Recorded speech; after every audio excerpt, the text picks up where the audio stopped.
I think one of the things that we do in our household that's very different is we will recognize behavioral things in our children as a nutrition, exercise, or sleep issue before we say, you're just in a stupid mood today. What's your problem? I talk a lot about nutrition and exercise and discipline in our household. And today, you're going to meet my secret weapon, my wife. This is not an interview or a lecture. This is a practical conversation about two people raising two kids in faithful fitness. Let's get into it.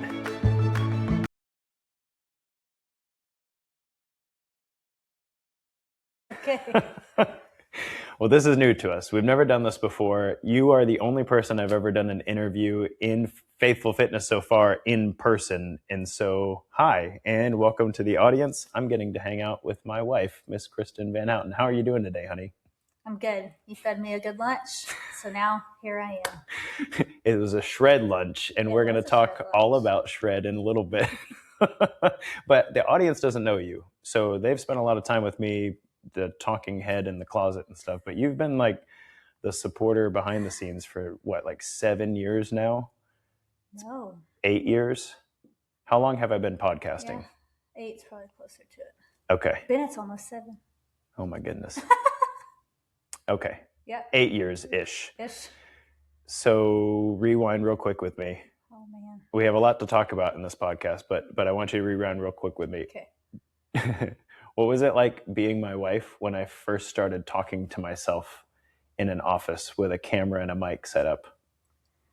Ironically, it's probably the most professional setup of a podcast that we've ever had. That's we had so an official true. office. That's so true. You spent a whole weekend building that beautiful pallet wall. Yes.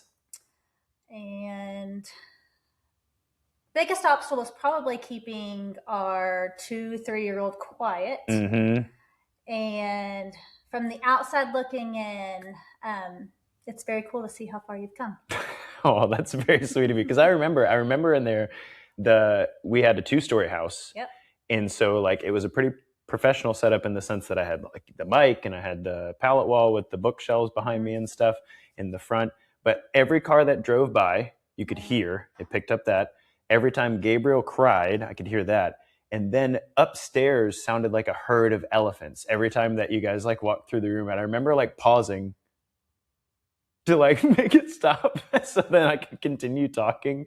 But you also kept him from like entering that space of the whole house. Well, they were clear doors. And so if he came to your doors, you were done. Dada. Yeah. Dada.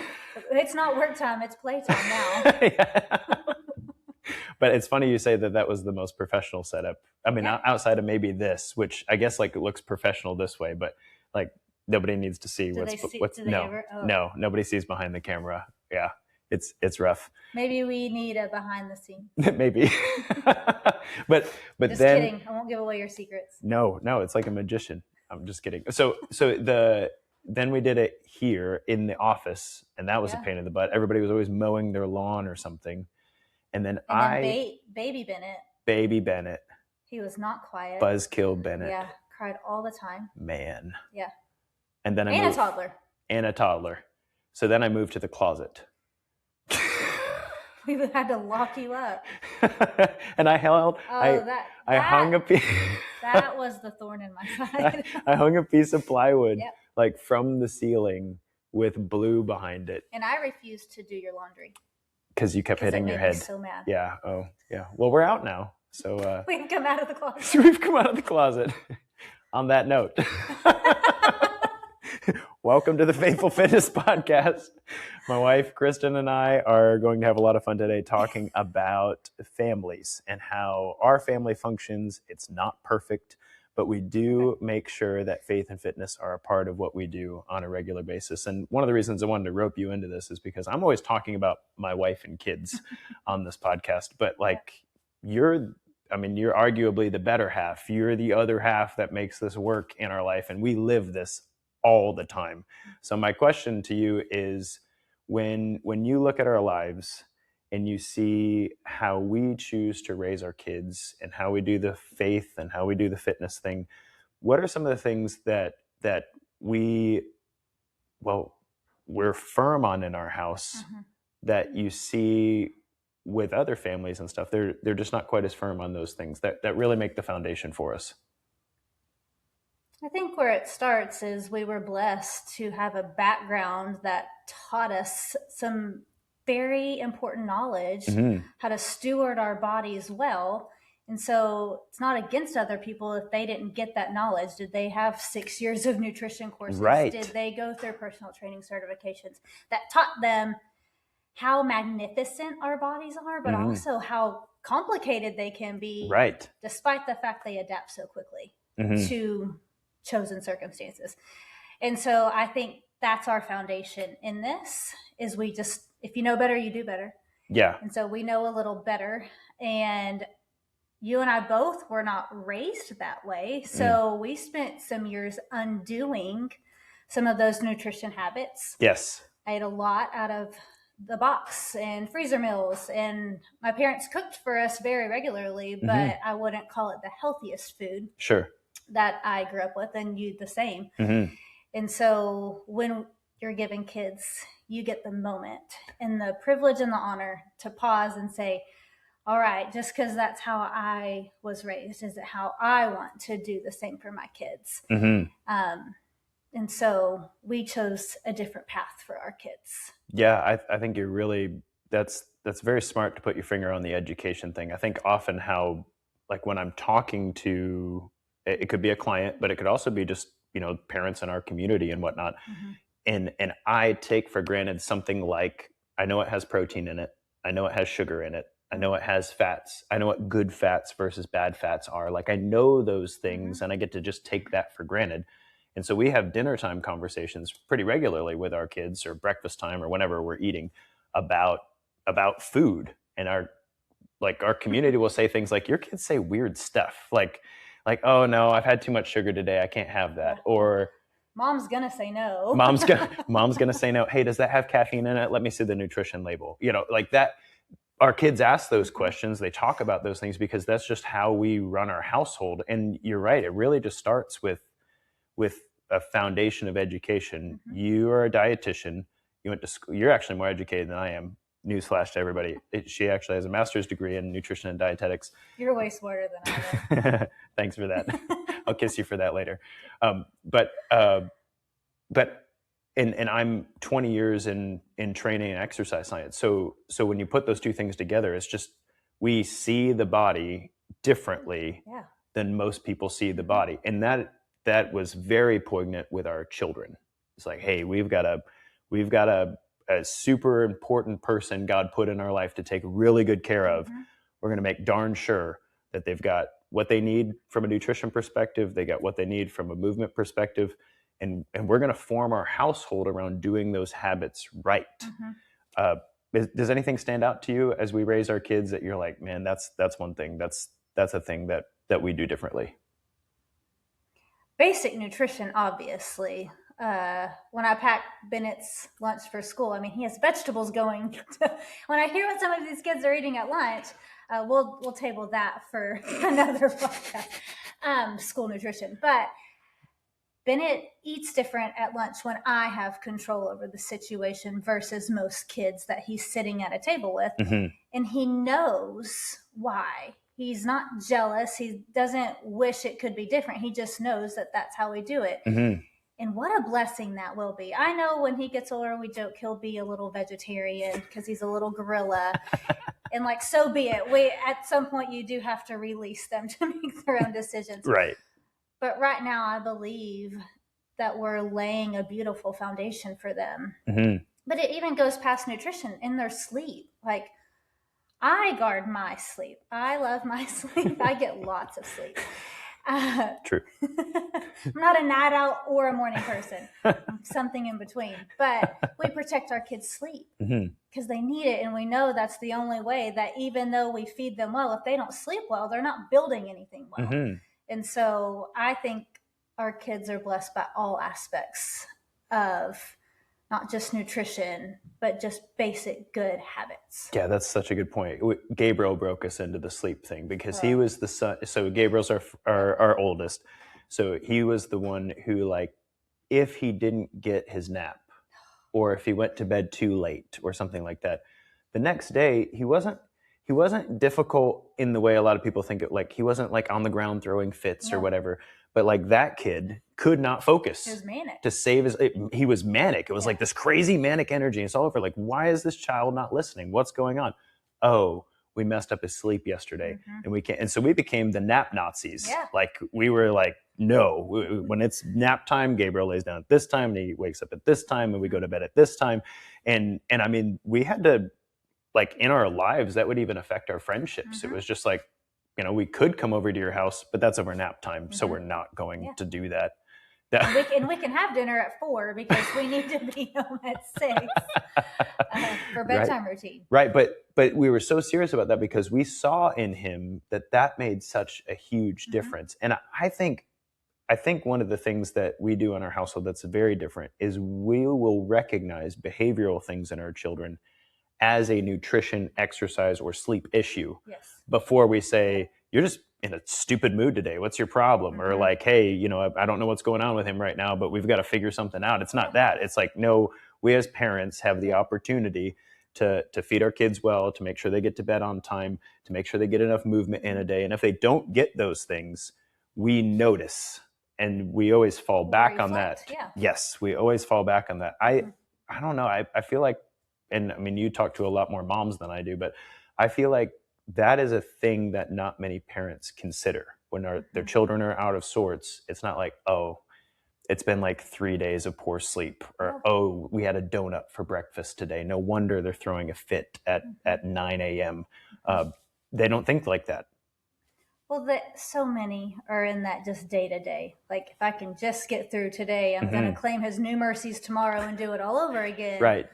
Versus truly taking ownership in what it means to train a child up in the way they should go. Mind, body, spirit. Yeah. Well said. Well said. And I think it's nice that our children can take that for granted. Sure. Because I mean, so they don't know any different. They don't know any different. Exactly. And that's a thing, another thing in nutrition, we'll talk more about family nutrition probably in a later episode as people ask questions and we get parents thinking through this, but when children buck the system, they're like, they'll think, oh, why does my friend get to do this? Or no, I don't want to eat that. I'll hear parents say things like, oh, we can't have broccoli at dinner because little Timmy, whoever, doesn't like it. Won't eat it, right? All he'll eat is mac and cheese, right? And I get it. Like we've had plenty of our own struggles, especially with Bennett. Bennett's much more picky of an eater than Gabriel is. What's that we talked about last night? Eggs? Something about eggs? Yeah. What did he say? Out of nowhere, he said, I wish I didn't have any taste buds because then I'd eat my eggs way faster. True story. I'm like, you don't like your eggs? He's like, no. For 4, 5, 6 This years. kid has been eating scrambled eggs for 4 years, 4 days a week. Yeah. Easy. That's a normal nutrition thing in our house. We're like torturing him by making him eat eggs, but he doesn't like them, and he'll say, I don't like this, but I'll eat it because it's good for me. And like, as parents, we've had to fight that. Because Bennett would prefer chicken nuggets for every meal, the little dino dealies. He would eat those for breakfast or mac and cheese if we gave him the option. But we know that's not what's best for him. We know, like, we could easily say we had mac and cheese and dino nuggets for breakfast because that's all Bennett will eat. But we're the parents. Yeah. Like if we say this isn't what we're eating, this isn't good for you over time. Let's work together to find something that, I mean, isn't torture to you, but is good for you. And then, I mean, if that's what's available, that's what I'll eat. Well, I think a couple of things there, though. We take the time to explain why. And so many times people could choose the easy way because that's what I said, versus stopping down, taking the few minutes to explain why we're making this choice. Whether they agree with it or not, they at least know why. And then they also get to be a part of the conversation and the solution. So now they're an active agent in the decision. And when they were little, it was, do you want A or B? Not what do you want in this beautiful pantry of options. Right. That's too much for them. Yes. That's too much freedom. That's too much for me. We still gave them the option to make the choice themselves, whether we controlled the direction that's so of the true. decision. That's true. And then that therein lies the things that our children say that not a lot of children say. If you ask Bennett, why do you eat eggs for breakfast? Why is that something mom and dad push on you? He would say, well, they have protein and they have lots of nutrients and it really helps me. He understands that at a 6-year-old level, but he knows at 16 he wants to be strong, and he knows at 16 he wants to be able to lift weights. That's exactly right. Yep. And he knows he can't make muscle without protein. Right.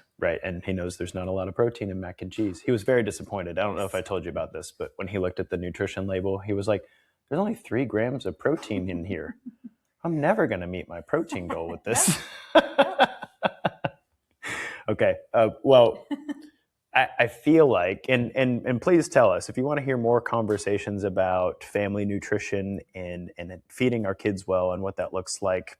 Obviously, you as the audience, ask us questions and maybe we'll get on here and talk through them again, because it's such a huge topic in our house, but we don't want to talk about if it's boring to you or not useful to you. But I did want to switch gears a little bit because we're in a garage gym, and you are a working mom with 2 boys, and it's the beginning of the year. So we're doing a shred together. Yep. And we're lifting weights and we're running. We don't really lift weights together all the time, every time, but only like when you love me. I love you all the time, every time. But our workouts don't always look the same because you have some struggles that I don't have, and I have some struggles you don't have. And I like heavy metal. I mean, it's really what it comes down to. Your worship music you like to listen to when you work out. I can't lift to it, man. I can't do it. Anyway, so we have a struggle though that I want to talk about, and that is we record content in this garage. I train clients in this garage. You work out in this garage and I work out in this garage. Can you tell me about how difficult it is to manage the schedule of the garage gym, and how because a lot of people, that would be like a deal breaker for them. They'd be like, I can't do the fitness thing. Easy out. Exactly. Like, I can't work out. It's all scheduled up. But you work really hard at this, and you haven't rejoined the gym that you left when we got the equipment that you needed in here. So how do you manage like working out in a day between work and kids? Well, we talk a lot, and thankfully your schedule's super consistent. And so you have put the parameters around certain things that you do in the week, to where I just know that Thursday mornings clients are here. Thursday mornings you're going to record a podcast. But looking at your week, it's intentionality. It's deciding that I'm going to be intentional this week, but also flexible when I need to be. And then thankfully for you, sometimes it's like, hey, I can only work out today, especially on Wednesdays, because that's my heavy work day. I have to work out at 7 a.m. and you're going to have to get the kids to school today. And thankfully you see why you need to get the kids to school today, and you're going to do that for me. But I just think even if I'm going to the gym, it's just intentionality to decide that I've set this amount of time aside today to work out. Yeah. Saves us money too. We don't have to have a gym membership. Yeah. I got to cancel that though. Oh, snap. It's almost saving us money. No, it's frozen. Remember? Okay. Okay. It's frozen. I had to decide I liked your gym enough to do that. Are we there yet? Yeah. Okay. Yeah. The dry sauna helps. It's the deal breaker. It's also winter here, so it gets cold in here sometimes. It's my rest. Now, I will say that having a garage gym and scheduling it in the middle of things and knowing like this is my hour. Like if I don't work out, I don't get to work out today. To me, that's very motivating. There's like a certain level of urgency to it that makes me do the thing. Have you noticed that too? Or no? I don't like working out as much as you, so I'd love any excuse not to. But I am committed. I am committed my 3 to 4 days a week, depending on what phase you have me in, that I'll do it. What phase are you in now? I don't know what phase am I in. You're in the hypertrophy phase. Okay. You lift in 3 to 4 sets of heavy weights, 8 to 12 reps for the guns, for the gun show. It just changed on Monday. So. It did in your defense. With the shred. Well, during the shred. Yeah. So for those of you who don't know, we do in Faithful Fitness, we do a 28-day shred, and usually we do it in January and May. But during the shred, we're actively working to make our body burn fat better as a fuel source. And one of the issues that you wrestle with when you do a shred is you could actually lose muscle tissue if you don't actively tell your body you need to keep it around. And so you're in here lifting heavy weights and doing the thing. You're doing a good job. Fasting. And fasting. Cardio. And cardio. It's exhausting. We're only 4 days in. 24 more to go. Hang with me. She hasn't gotten irritable enough to slap me yet. So no, it's my favorite challenge that you do. I like it. Yeah. I think it's good. Well, so what it came out of actually, and you know this as my wife, I would regularly go through an endurance phase twice a year, because it's important to revisit that phase of training to allow your body to burn fat well as a fuel source. And it also, for me, from a spiritual perspective, just practicing fasting. If you don't make time and space for that in your week, it's not going to happen. So that was really useful and helpful to me. And what I found is a lot of my clients needed to do that too. So I just started inviting people to join me during my phase of endurance. And that's where the shred really came from. The hard part was making it like general, blanket statements for everyone. Exactly. Like, hey, I'm a woman. So how is that different from you, Coach Alex, and what you need to do in a shred? Or I'm a beginner. I don't work out regularly. So how do I shred in a way that doesn't hurt my metabolism and it isn't too intense for me? And so I think that was the hardest part of inviting people into that was just kind of dividing that. But you've done a great job in helping me see it too. Well, like you said, you don't like to work out as much as I do. So if you follow the shred program, then I know I can ask that of other people too. Yeah. If I can do it, anyone can do it. I wasn't going to say it that way, but okay. So I feel like we've covered a lot of things that give people an insight into our household at the moment. I did want to ask one more question before we wrap this up. What is something that people probably think about our house, given all the stuff we do in the world with church and Faithful Fitness and nutrition and exercise and stuff? What's something people probably think about our house that just isn't true? Probably that we live this rigid nutrition plan 100% of the time, and our kids are these deprived little frail children who don't get to eat anything yummy, which is not true. Our kids know the pleasures in this life as much as we do, and we probably live 85-15. Yeah. Some seasons, we just came out of the holidays, some seasons 80-20, but we balance things really well when we do want to go out to eat, or when we do know the holiday dinner is going to have all the casseroles and the pie, and it's going to be so worth it. Right. And our kids know it. We have a candy bucket inside. Like, we're not beyond it, but we are teaching appropriate, healthy limits and balances, because there's an inner toddler in all of us. Like, just this week I had to dump out the Halloween chocolate, because on the shred, if I'm going to be tempted by anything in this house, it's chocolate. I'm gonna want to go get that little bite-sized Snickers, and so just removing it. But it doesn't mean it's not here. Yeah, and it doesn't mean you don't enjoy a Snickers now and then. It's just I should have said Reese's. Reese's, yeah. Because I ate all those. And you were willing to settle for a Snickers. Yeah, I was settling. Really, Reese's is where it's at. No, I think you're 100% right on that.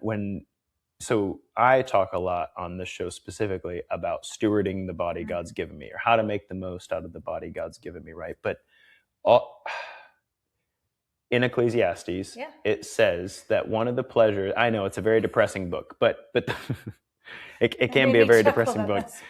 But in Ecclesiastes, there's not all of it's depressing. There's a lot of depressing stuff in Ecclesiastes. Vanity, all is vanity. And it doesn't matter what you try in this world. There's no real joy until you follow God and keep his commandments. But there's a few sections in Ecclesiastes that talk about what makes life worth living. And one of the things that the writer says is one of the great pleasures that God's given us is to eat and drink. It is, like, we know that we steward our bodies nutritionally, that feeds the metabolism, helps our hormones, gives us all the building blocks we need for new cells and fuels service and parenthood and shenanigans. But nutrition is not the only reason we eat. We eat for pleasure. We eat for social connection. We eat for joy. Yeah. Like I always joke that I have carrot cake on my birthday. Yes, you do.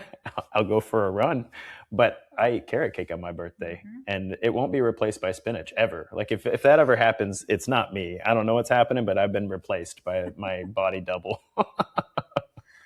It'd be cauliflower, but okay. No thanks. Cauliflower and olives. If I'm ever eating cauliflower and olives, you've lost your taste. I have COVID, or I've been replaced by my clone.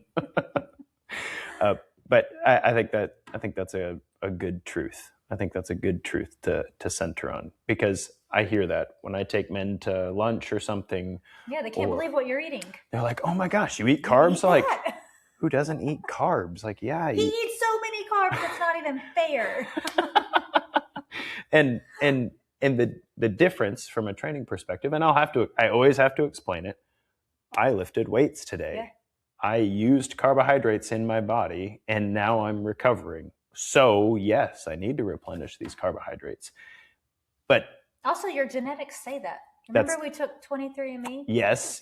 And it taught us. Well, we already knew it intuitively because we'd done enough nutrition challenges and whatnot. Right. But our genetics said your body tolerates carbohydrates better, right, whereas mine tolerates fat better. So right.